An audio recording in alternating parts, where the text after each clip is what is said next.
इस्लाम धर्म का part 3 class आज पढ़ने वाले हैं। हमने आपको बतला चुके हैं। हजरत मोहम्मद साहब का जन्म 570 AD में हुआ था, मक्का में हुआ था। मक्का जो पड़ता है वह अरब में पड़ता है। इनको ज्ञान की जो प्राप्ति हुआ था 610 AD में हुआ था। AD अर्थात ईस्वी है। जब कभी हम आपको पढ़ाएंगे BC का मतलब होता है ईसा पूर्व। BC का अर्थ होता है ईसा पूर्व। AD और BC के बारे में हम आपको बतला देंगे, लेकिन अभी ध्यान में रखिए कि AD का अर्थात ईस्वी होता है। AD अर्थात ईस्वी। हमने तीर का निशान दे चुका हूँ। AD अर्थात ईस्वी। हजरत मोहम्मद साहब जब मक्का से मदीना गए तो वह हिजारी के नाम से जाना गया। यही हिजारी आगे चलकर हिजरी संवत कहलाया। और इस्लाम धर्म में कैलेंडर जो चलता है वह हिजरी संवत से चलता है। ठीक है, हिजरी संवत जो आया वह 24 सितंबर 622 AD को आया। अर्थात हजरत मोहम्मद साहब 24 सितंबर 622 AD को मक्का से मदीना गए। हजरत मोहम्मद साहब के जो मृत्यु जो हुआ 632 AD में हुआ और इन्हें दफनाया गया, मदीना में ही दफनाया गया। हजरत मोहम्मद साहब के जन्म पर ईद मनाया जाता है। क्या मनाया जाता है? ईद मनाया जाता है। यहाँ तक हम आपको समझा चुके थे और हमने आपको यह भी समझाया था कि जब हजरत मोहम्मद तो उन्हें कुरान मिलता है और जो कुरान का जो भाषा है वह अरबी भाषा में कुरान है। और ला इलाहा इल्लल्लाह मोहम्मद रसूलुल्लाह करते हुए वह पूरे गांव में घूमते हैं और सभी मूर्तियों को वह सभी देवी देवताओं के मूर्तियों को वह तोड़ने लगते हैं, जिससे गांव वाले इन्हें बहुत पीटता है, अर्थात धो देता है, बहुत होता है। और लास्ट में यह इतना पिटाए जाते हैं कि इन्हें मक्का से मदीना की ओर जाना पड़ता है। जब मक्का से मदीना जाते रहते हैं तो रास्ते में आराम करने के लिए देवी जी का एक मंदिर है, उसी में जाकर आराम करते हैं। और इस बात की जानकारी कहीं न कहीं ब्राह्मण भी जान गया कि लगता है कि लाल जूता खा के आया है, सोया हुआ, क्योंकि ब्राह्मण इस गर्म पानी, ठंडा पानी, सब पानी डाला, फिर भी यह उठे नहीं। कौन? हजरत मोहम्मद साहब उठे नहीं। और लास्ट में ब्राह्मण हजरत मोहम्मद साहब को पैर खींचता है। पैर खींचने के दौरान मंदिर का मुख घूम जाता है। यहाँ तक हमने आपको बतला दिया था। हजरत मोहम्मद साहब को मृत्यु जो हुआ 632 AD में हुआ। और जब हजरत मोहम्मद साहब का मृत्यु जो होती है, यहीं से इस्लाम धर्म 2 भागों में बट जाते हैं। क्यों बट जाते हैं समझिएगा। क्योंकि हजरत मोहम्मद साहब के अनुसार कहा गया था कि हमारे उत्तराधिकारी ही खलीफा कहलाएंगे, हमारे उत्तराधिकारी ही खलीफा कहलाएंगे। अर्थात हजरत मोहम्मद साहब का उत्तराधिकारी जो था उनका दामाद बनना चाहिए था। दामाद, क्योंकि हजरत मोहम्मद साहब का जो दामाद या प्रथम शिष्य जो कहिए वह अली था, क्योंकि हजरत मोहम्मद साहब के दामाद ही प्रथम शिष्य बना था। अर्थात अली को ही उत्तराधिकारी के रूप में खलीफा पद चाहिए था, यह हर कोई जान रहा था। लेकिन जब अली को खलीफा पद नहीं मिला, अर्थात अली खलीफा नहीं बने और बन गए अबू बकर बन गए। अबू बकर जो थे वह हजरत मोहम्मद साहब का दूसरा शिष्य थे। हजरत मोहम्मद साहब का दूसरा शिष्य कौन था? अबू बकर। और इस्लाम धर्म में प्रथम खलीफा कौन बना? अबू बकर। लेकिन बनने वाले कौन थे? अली बनने वाले थे, लेकिन वह नहीं बने। जब प्रथम अर्थात खलीफा अली नहीं बने तो शिया लोग इसका विरोध किए। शिया लोग का मानना था, इसी के कारण इस्लाम धर्म 2 भागों में बटा। क्योंकि शिया 2 भागों में बटा, एक शिया मुस्लिम और दूसरा सुन्नी मुस्लिम। शिया मुस्लिम खलीफा मानते थे अली को, इसलिए वह खलीफा मानते थे। शिया मुस्लिम का कहना था कि हमारे जो खलीफा है, शिया मुस्लिम का कहना हमारे जो खलीफा हैं वह अली जी हैं। क्यों? क्योंकि हजरत मोहम्मद साहब का शिष्य जो प्रथम जो शिष्य जो थे और उनका दामाद वह अली थे, अर्थात अली ही हमारे खलीफा हैं। लेकिन जो प्रथम जो खलीफा जो थे उनके थे वह कौन थे? अबू बकर। बात नहीं मानने को तैयार थे कौन? शिया मुस्लिम। इनका मानना था कि भले ही अबू बकर है लेकिन हम अबू बकर को नहीं मानते, हमारे जो खलीफा हैं वह कौन रहेंगे? वह अली ही रहेंगे, वही थे वही हैं।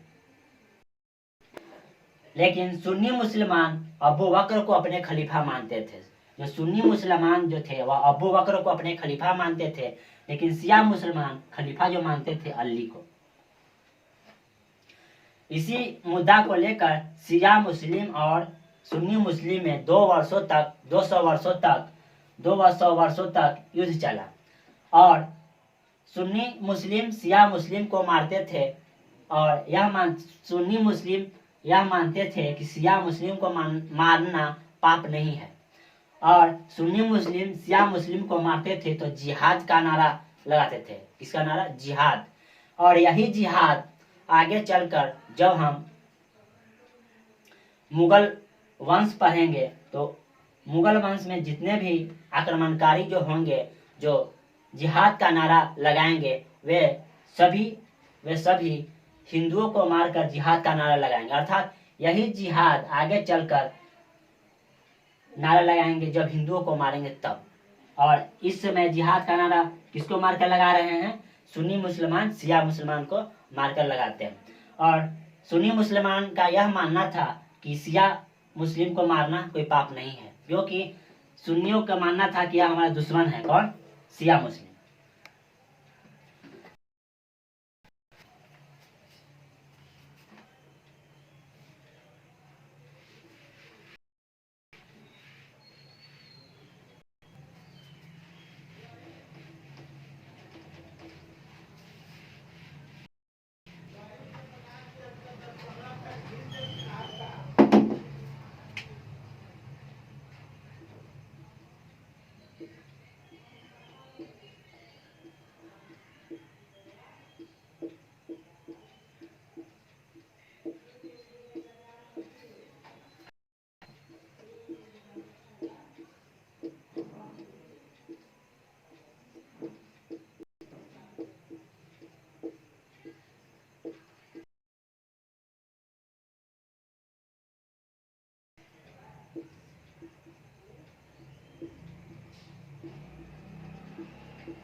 शिया मुसलमान का मानना था कि हमारे जो खलीफा जो हैं वह अली हैं। सुन्नी मुसलमान का मानना था कि हमारे जो खलीफा हैं वह अबू बकर हैं। जब अबू बकर मर गए, मृत्यु जब हो चुका था, हो गया, तो उसके बाद अगला जो खलीफा था, जो दूसरा जो खलीफा जो बने वह उमर बने। कौन बने? उमर। अबू बकर की मृत्यु के बाद जो दूसरा जो खलीफा जो बने वह उमर बने। उमर की मृत्यु के बाद दूसरा जो खलीफा जो बने वह उस्मान बने, और उस्मान की मृत्यु के बाद जो चौथा जो खलीफा जो बने अली बने।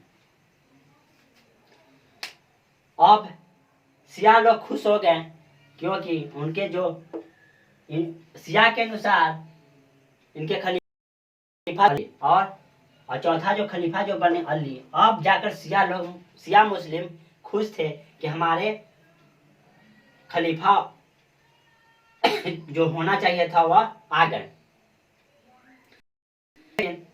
सुन्नी मुस्लिम अभी भी इनसे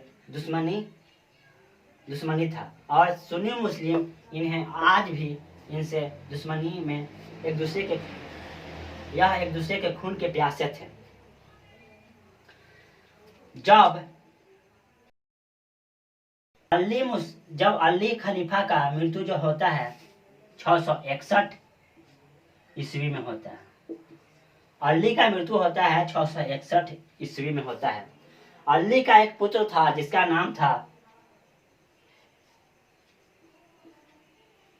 हुसैन।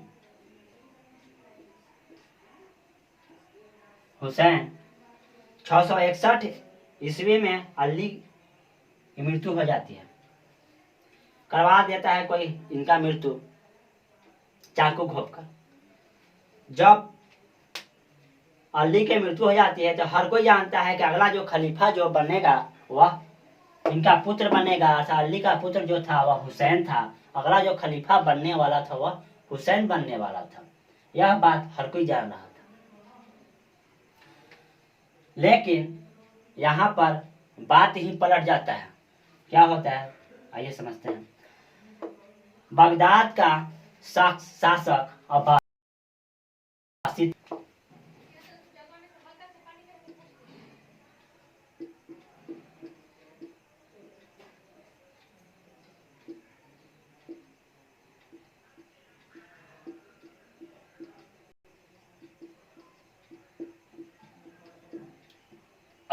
था।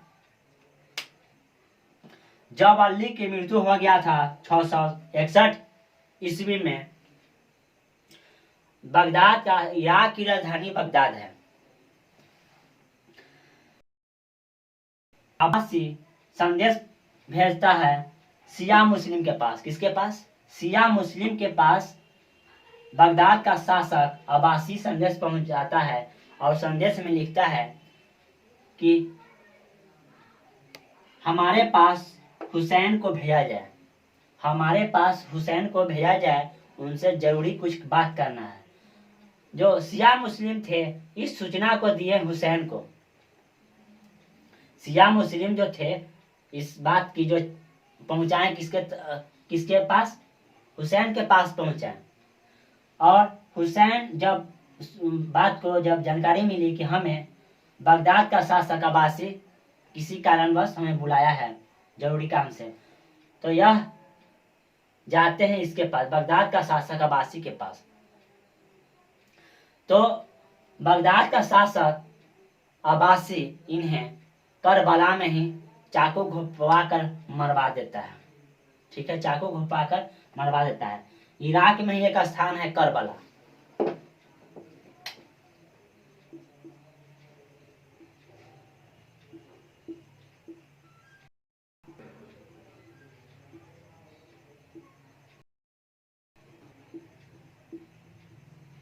करबला में ही एक स्थान है, इराक में ही एक स्थान है करबला, और करबला में ही हुसैन की मृत्यु मरवा देता है बगदाद का शासक अब्बासी। जब हुसैन की मृत्यु जब हो जाती है, इसकी जानकारी मिल जाती है सुन्नी मुसलमान को, और सुन्नी मुसलमान बहुत गुस्सा होता है शिया मुसलमान पर। सुन्नी मुसलमान कहता है कि यदि शिया मुस्लिम समुदाय हुसैन को अब्बासी के पास नहीं भेजता तो इनकी मृत्यु नहीं होती। तो शिया मुस्लिम कहता है कि हमें भी दुख है, हुसैन के मृत्यु का हमें भी दुख है। हमें थोड़े पता था कि हुसैन को भेजेंगे उधर टपका देगा, इराक में ही करबला में टपका देगा। अर्थात हमें नहीं पता था कि बगदाद का शासक अब्बासी इनको मौत का घाट उतार देगा। अर्थात हमें भी दुख है इस बात का। और यह युद्ध शिया और सुन्नी में और बढ़ गया और यह दोनों एक दूसरे के खून के प्यासे हो गए। पहले से भी थे, लेकिन अब यह युद्ध और बढ़ गया। आज भी सुन्नी मुसलमान को ज्यादा ज्यादा कट्टर माना जाता है। वह आज भी बहुत ज्यादा कट्टर माना जाता है। और आज भी जब हिंदुओं को सुन्नी मुसलमान मारते हैं तो वह जिहाद का नारा देते हैं। हुसैन की मृत्यु हो चुका था 680 ईस्वी में। 680 ईस्वी में करबला में चाकू घोप कर इनकी मृत्यु हो चुका है। हुसैन की मृत्यु में कर दिया गया। और आज भी शिया मुस्लिम और सुन्नी मुस्लिम में युद्ध रुकने का नाम नहीं ले रहा था। इस्लाम धर्म में एक तीसरा समुदाय आया जिसका नाम हुआ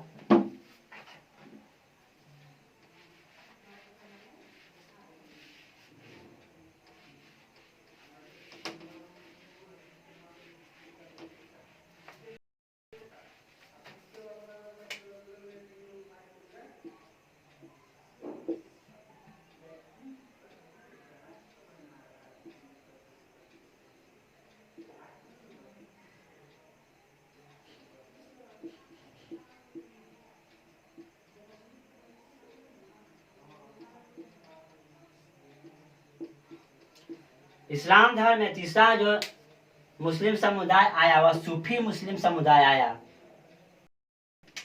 यही सूफी मुस्लिम समुदाय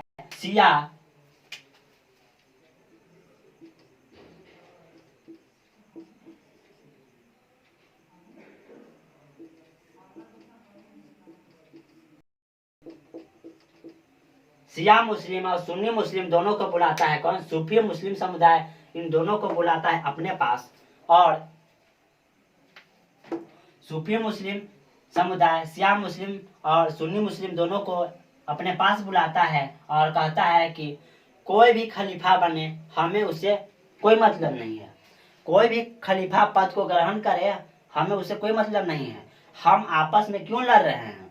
क्योंकि हम लोग सभी अल्लाह के बंदे हैं। हमारे लिए अल्लाह एक है, सभी के लिए अल्लाह है। अर्थात खलीफा पद पर कोई जाए उसे हमें कोई मतलब नहीं है। हम आपस में ही क्यों लड़ रहे हैं? यह कौन समझाता है? सूफी मुस्लिम, शिया मुस्लिम और सुन्नी मुस्लिम को। इसके हद तक 70% आपस में वे लड़ना कम कर दिए, लेकिन फिर भी वह युद्ध होते रहता था। इसके समझाने पर सूफी मुस्लिम समुदाय कहा खलीफा पद कोई ग्रहण करे, कोई प्रधानमंत्री बने, हमारा उसे मतलब ना है। ठीक है, हमारे जो अल्लाह हैं वह एक है। अल्लाह हम लोग अल्लाह के बंदे हैं। हम लोग को आपस में नहीं लड़ना चाहिए, एक दूसरे का खून के प्यासे नहीं होना चाहिए।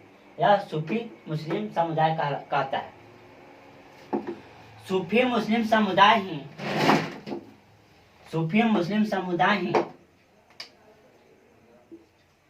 सूफी संगीत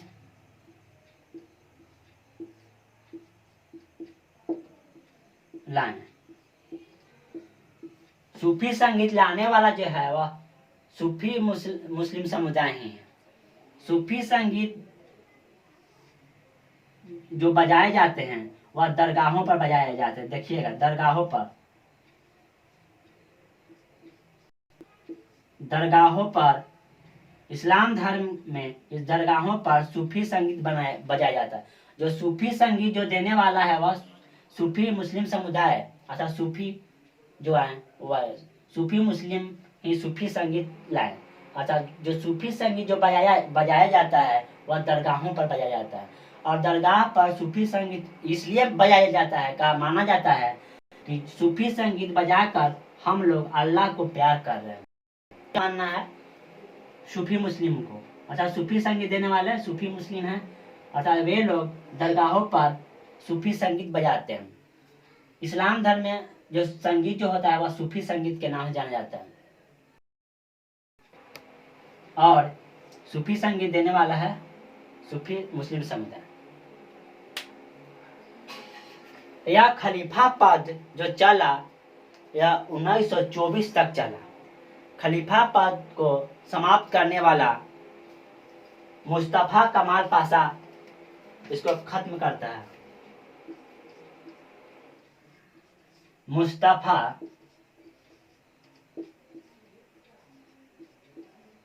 कमाल पाशा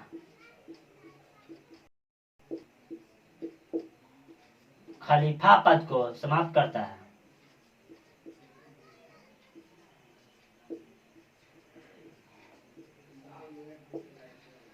खलीफा पद जो चला वह 1924 तक चला।